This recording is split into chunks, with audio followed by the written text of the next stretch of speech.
It was just a normal morning at my favorite cafe, or so I thought.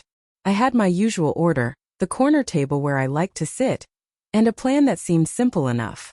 A note. That's all it was supposed to be. A small piece of paper with words I could never say out loud. A message that I hoped would change everything without me having to confront it face to face.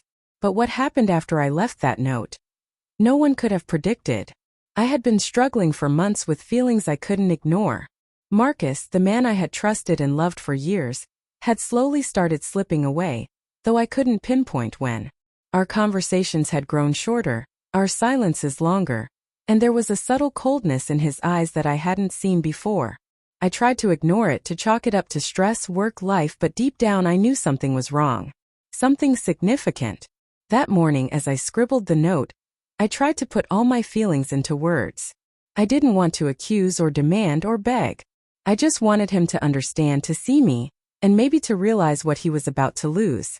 I folded the paper carefully, slid it into an envelope, and placed it under his usual coffee cup, the one he always left without touching for 5 minutes while he checked his phone. My heart raced, palms sweaty, stomach twisting in knots. This was risky, dangerously so, but I was desperate for clarity. I left the cafe quickly, pretending to be casual, but every step away felt heavy with anticipation. I imagined him reading it, his expression changing, the weight of my words sinking in. And then I waited, hiding nearby, watching through the window as the moments ticked by. What happened next was something I had never expected. Marcus didn't pick up his coffee first. He didn't glance at the envelope. He just sat there, scrolling through his phone, unaware that the message that could change everything was sitting right in front of him. I felt a surge of panic, but I told myself to stay calm. He would notice. He had to notice. And then he did. But the look on his face, the way his eyes widened, the way he slowly put the phone down, told me that this wasn't just about surprise. This was about shock, disbelief, and something far bigger than I had imagined. Marcus finally picked up the envelope, his fingers trembling slightly as he unfolded the note. I could see the words reflected in his eyes, the disbelief slowly morphing into something darker. Guilt, maybe even fear. My chest tightened as I watched him, powerless yet desperate to see what he would do. The cafe, once comforting and familiar, now felt like the stage for a drama I hadn't fully imagined. The note was simple but honest. I wrote about my feelings, my suspicions, and the moments that had made me feel invisible in our relationship. I didn't mention names. I didn't accuse. I just wanted him to see me, the real me, the one who had stayed patient, hopeful, and loving even when it seemed like he was drifting away. But the expression on his face told me that my words had hit harder than I expected. Then something happened I didn't see coming. Another woman, someone I didn't recognize, appeared near our table, smiling in a way that made my stomach drop. Marcus's eyes darted toward her, a subtle guilty flicker I had learned to recognize over the months. And just like that, everything I had feared became painfully real. He wasn't just distant.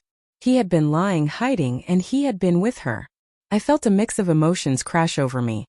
Shock, anger, humiliation, and heartbreak all at once. My hands shook, my vision blurred, and yet a strange clarity settled in my mind. This wasn't just about betrayal. This was about knowing the truth and realizing that the person I had trusted most had chosen someone else. Every late night, every vague excuse, every smile that once felt warm now tasted bitter. But even in the chaos, I refused to lose myself. I stayed seated, pretending to sip my coffee, watching their interaction unfold from a distance. My heart raced, but my mind was sharp. Every detail, the way he leaned in, the subtle gestures, the whispered words, was now a part of the story I was collecting. I knew I couldn't confront him here. This wasn't about immediate revenge. This was about strategy, about observing, understanding, and preparing for the moment when the truth would hit with full force. And as I left the cafe, heart pounding and note gone from my hands, I realized something. Sometimes the most shocking truths come from the smallest actions, and the smallest actions can change everything. My plan, my patience, and my resolve had only just begun. What happened next would shock everyone. And not just him. The next few days were a whirlwind. I didn't act impulsively. I observed, collected, and waited. Marcus thought he had escaped scrutiny, that his betrayal would remain hidden, that I would crumble silently. But he underestimated me. Every careless glance, every small slip, every unguarded moment was being stored, catalogued, and prepared for a moment that would hit him harder than anything he had ever faced. I didn't need to scream or confront him in public. I let the evidence speak for itself. A friend of mine who worked at the cafe mentioned casually to a few regulars about a curious envelope, someone watching, and a shocking discovery. The news spread quietly, but its impact was immediate. Marcus found himself surrounded by people who suddenly looked at him differently. Curiosity turned to suspicion, suspicion to realization. The real shock came when I returned to the cafe, not to confront, but to reveal the note's full truth. I approached calmly, composed, folding the note as if it were any ordinary piece of paper. Marcus's eyes widened when he saw me. I didn't need to raise my voice.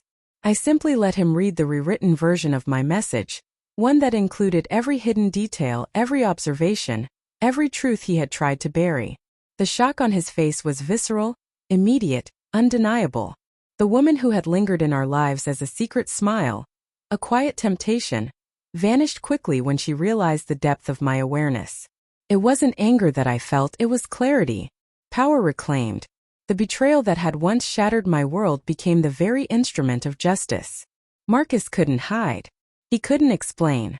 Every lie, every omission, every betrayal was laid bare before him and everyone who mattered. In that moment I realized the most devastating force isn't rage or revenge. It's truth. It's patience, observation, and clarity. And sometimes the smallest gestures, a simple note, a watchful eye, a carefully placed truth, can have the most profound impact. I walked away from the cafe that day with my dignity intact, my heart heavier but stronger, and a lesson that would stay with me forever. Betrayal reveals character, patience empowers the observant, and truth, when finally unveiled, is unstoppable. I didn't need to humiliate Marcus. I didn't need to yell or beg. I simply let the truth do what it always does. Shock, enlighten, and deliver justice in a way no one could ignore.